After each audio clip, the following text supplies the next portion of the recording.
안녕하세요. 왕쌤입니다. 오늘은 고려시대 화폐제도 관련한 사료를 2개 보도록 하겠습니다.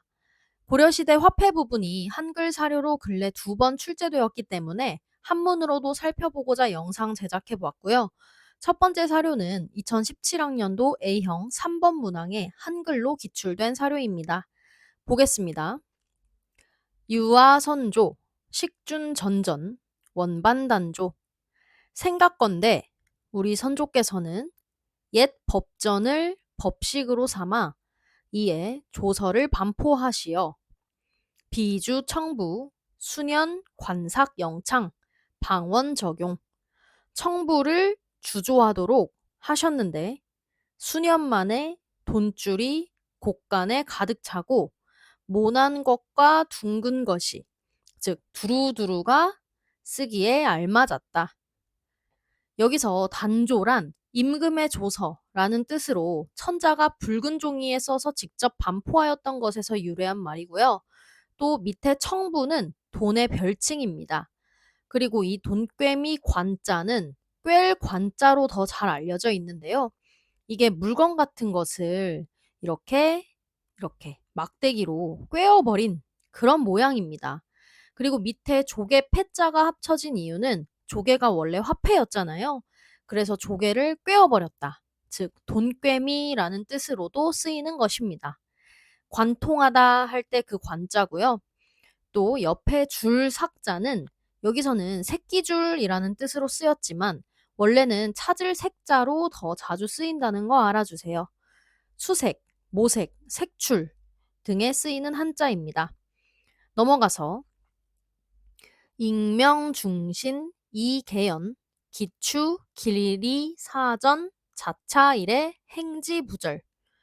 그리하여 대신들에게 명을 내려 잔치를 열게 하고 길이를 꾀하심으로써 돈을 부리셨다.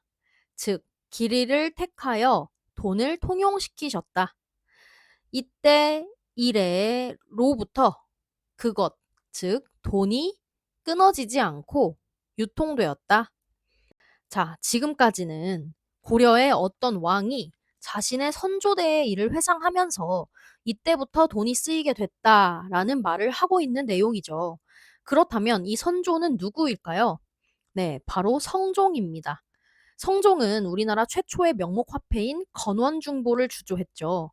그리고 성종은 화폐를 유통시키는 방식으로 점진적인 방식을 사용했는데요.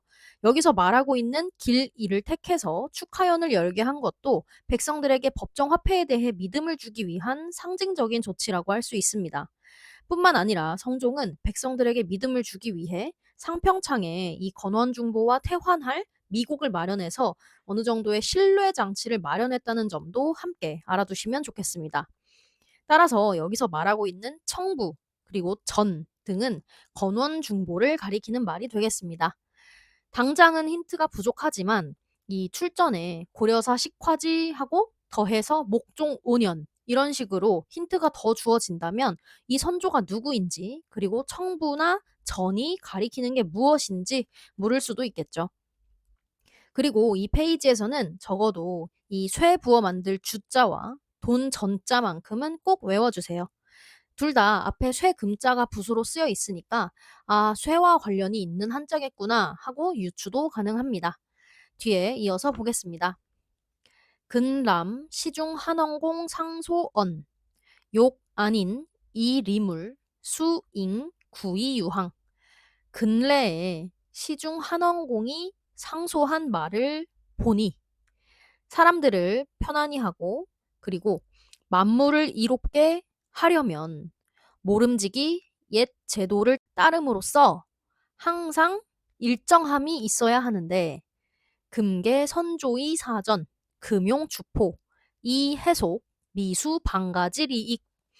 지금은 선왕께서 돈을 부리던 것을 계승하셔서 추포를 쓰는 것을 금지하여 풍속을 놀라게 하시니 나라의 이익을 이룰 수가 없으며 도흥 민서지 원차 헛되게 백성들의 원망과 탄식만 일으키고 있습니다. 자, 지금은 목종 시기에 들어와서 한원공이 상소를 올린 내용인데요. 가장 키워드가 되는 부분은 바로 이 금용 추포가 되겠습니다. 목종은 제위 초기에 성종의 화폐 정책을 계승했는데요. 계승하는 것에서 그치지 않고 건원중보의 사용을 좀 더 확대해볼 목적으로 추포의 사용을 금지까지 해버립니다. 그런데 추포는 고려시대 백성들이 아주 널리 사용하고 있던 화폐였습니다. 따라서 여기서 풍속이 놀랬고 백성들이 원망하고 탄식하고 이런 내용이 있는 것처럼 백성들의 반발이 아주 심했던 것이죠. 그러면 왜 추포가 가장 그때 널리 쓰이는 화폐였냐? 고려시대에는 백성들이 자급자족적 경제활동을 했기 때문에 화폐의 필요성을 거의 느끼지 못했습니다. 화폐는 사실 가치가 보장이 안 되면 그냥 쇳덩어리에 불과한 건데, 곡식은 뭐 정 안 되면 먹으면 되고, 삼배도 또 정 안 되면 실로 풀어서 옷을 짜면 어쨌든 그 가치가 그 자체로 있는 거잖아요. 그러다 보니까 화폐 개념이 아직 별로 없던 고려시대 사람들한테는 당장의 가치가 눈에 보이는 곡식이나 포가 더 좋았던 거죠. 그런데 또 그중에서도 곡식은 아무래도 무겁다 보니까 간편하게 들고 다니면서 교환하기 편한 포가 더 널리 쓰였던 것입니다.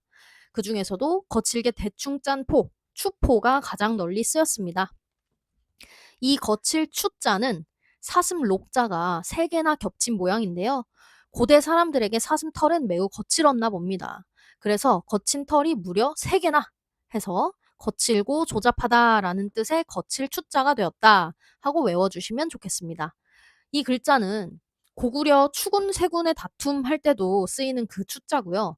이때 추군이 이기잖아요.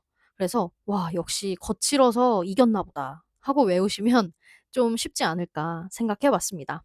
넘어가겠습니다. 조금만 더 볼게요.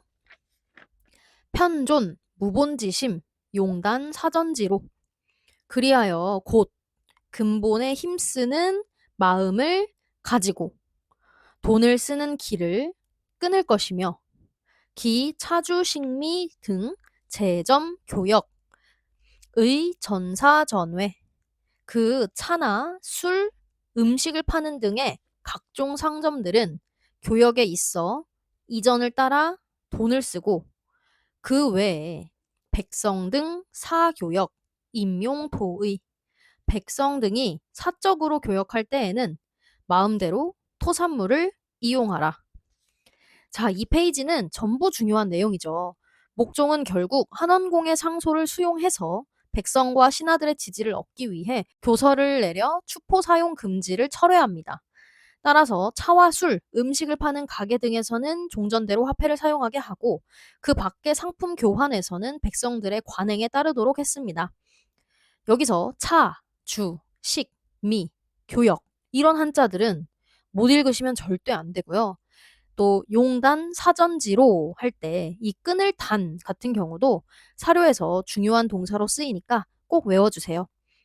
이을 개자에 도끼 근자가 합쳐진 형태로 실타래를 도끼로 끊어버리는 그런 모양이거든요. 단발령, 단절 이럴 때 쓰이는 그 단자입니다. 넘어가서 새로운 사료 하나 볼게요.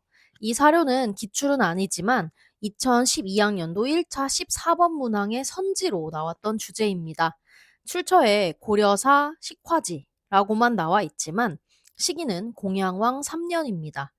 그리고 지금 보실 사료는 중랑장 방사량의 상서라는 점 참고하시면서 들어가 보겠습니다.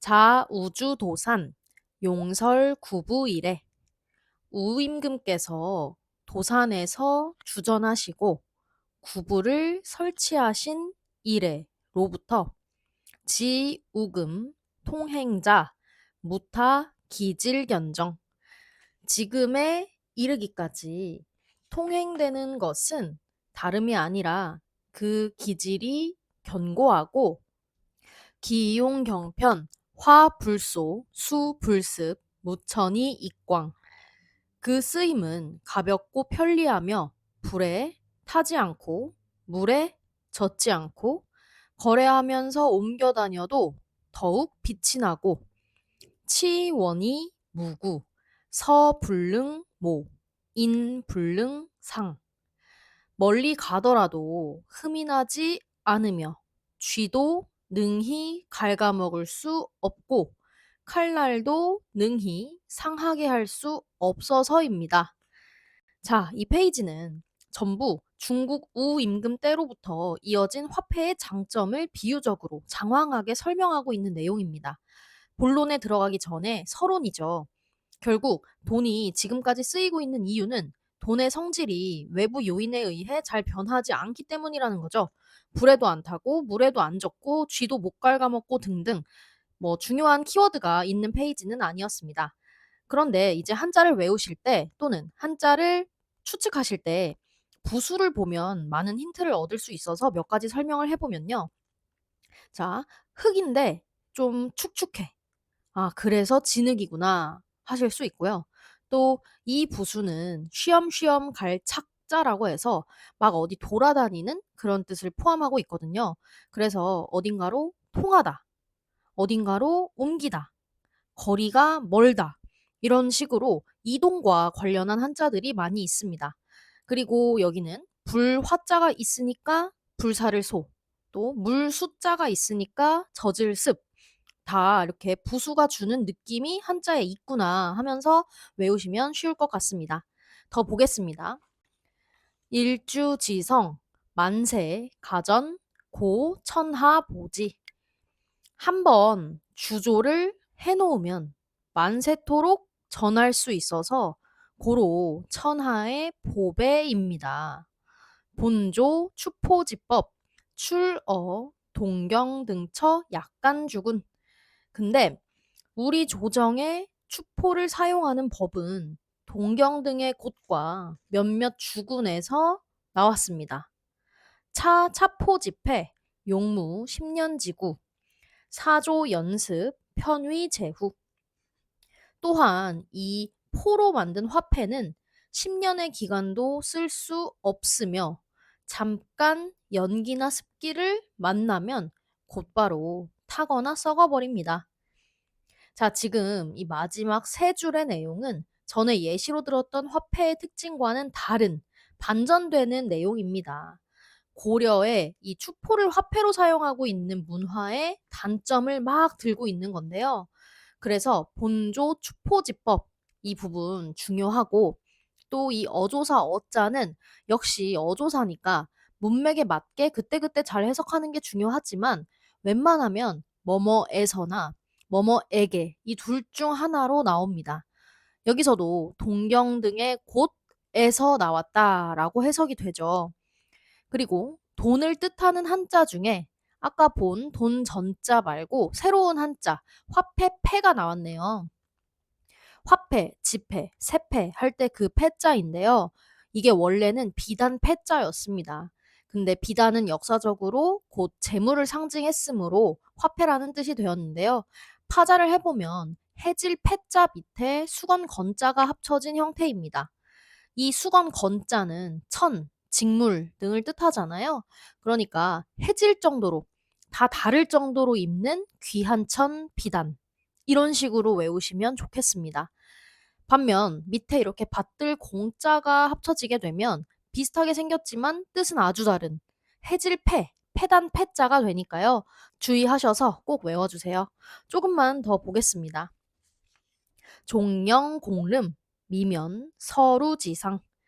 관아의 창고에 늘어지게 쌓아놓아도 쥐가 뚫고 들어와서 비가 새는 그런 상처를 면치 못합니다. 원 립관주전, 겸주 접해위화, 일금 추포지행. 원컨대 관청을 세워 주전을 하시고 겸하여 접해를 화폐로 삼아 만드시며 추포의 사용을 일체 금하소서. 자, 드디어 이 중랑장 방사량 씨께서 하고 싶은 말의 요지가 나왔습니다. 바로 관청을 세워서 동전을 만들고 동시에 접해를 만들어서 화폐로 삼자. 그리고 추포는 금지하자. 이 말을 하고 싶었던 것입니다. 그래서 공양왕대에는 이 상소를 받아들여서 실제로 우리나라 최초의 지폐인 저화를 발행하게 되는데요. 근데 좀 이상한 부분이 있습니다. 분명히 이 방사량 씨께서 예시로 들었던 우임금대의 그 화폐 비율을 따르면 자고로 화폐란 불에 안 타고 물에 안 젖고 쥐도 못 갉아먹고 칼날도 안 들고 이래야 화폐다라면서 얘기를 했었는데 저 화 역시 종이로 만든 화폐니까 내내 똑같지 않나? 근데 왜 저 화를 만들자는 거지? 이렇게 생각이 드실 수가 있어요. 저도 처음에는 이 부분이 약간 이해가 안 됐습니다. 그런데, 그런데 잘 읽어보면 지금 이 상소의 진짜 요지는 립관주전, 즉 금속 화폐를 만들자는 것입니다. 금속 화폐는 불에 안 타고 물에 안 젖고 말 되잖아요. 그런데 고려는 아까 함께 본 사료에서 목종이 건원중보 강제 유통을 결국엔 철회했던 것처럼 백성들이 자꾸 추포나 곡식 등 현물 거래를 더 좋아하다 보니까 고려시대 내내 금속 화폐는 잘 유통이 되지 않았습니다. 후에 숙종대에도 동전인 해동통보, 사만통보, 동국통보 이런 거 만들지만 크게 유통이 되지가 않거든요. 근데 그나마 은으로 만든 화폐들, 즉 숙종대의 은병이나 충렬왕 때의 쇠은, 충회왕 때의 소은병 등은 은이니까 그 자체로 소재 가치가 있기 때문에 꽤 꾸준히 화폐로서의 기능을 하면서 유통되긴 했었는데 그마저도 원 간섭기 들어서 은이 계속 원으로 유출이 됐기 때문에 절대적 양이 부족해졌습니다. 그러다가 이 시기에 원나라 화폐인 보초, 즉 종이, 지폐가 슬슬 고려로 유입이 된 것이죠. 물론 고액권의 화폐로 들어왔기 때문에 지배층들이 주로 사용했고 일반 백성들은 역시 또 추포를 썼습니다. 근데 어쨌든 이 종이, 이 지폐를 한번 써보니까 익숙해지기도 했고 꽤 편하기도 했던 겁니다. 국가 입장에서는 종이로 만드니까 큰돈 들이지 않고 재정을 장악할 수 있고 또 쓰는 사람들 입장에서는 가볍기도 하고 또 은이나 구리 같은 건 자꾸 중국으로 유출되니까 이걸로 화폐 만들기는 곤란하고 게다가 은으로 만든 화폐는 너무 고액 화폐다 보니까 저가치의 화폐가 필요하고 그래서 이러한 배경 하에 방사량의 건의 내용 중에 핵심 요지였던 금속 화폐를 만들자라는 부분은 받아들여지지 않고 겸하여 저폐를 만들어 화폐로 삼자라는 이 부분만 그러니까 사이드 디시만 수용이 된 거죠. 그래서 공양왕대에 저폐가 발행이 되는 것입니다. 따라서 혹시 이 사료가 기출되게 된다면 접해 이 부분에 빈칸이 뚫릴 수도 있겠다라고 생각합니다. 아무튼 이 접해 발행의 시기는 공양왕 3년, 즉 1391년이었고 다음 해 1392년은 조선 건국이죠. 그러다 보니까 정치적 격변으로 시행되지 못하고 결국 접해 발행의 논의는 조선의 몫으로 넘어가게 됩니다. 오늘 함께 볼 사료는 여기까지입니다. 시청해주셔서 감사합니다.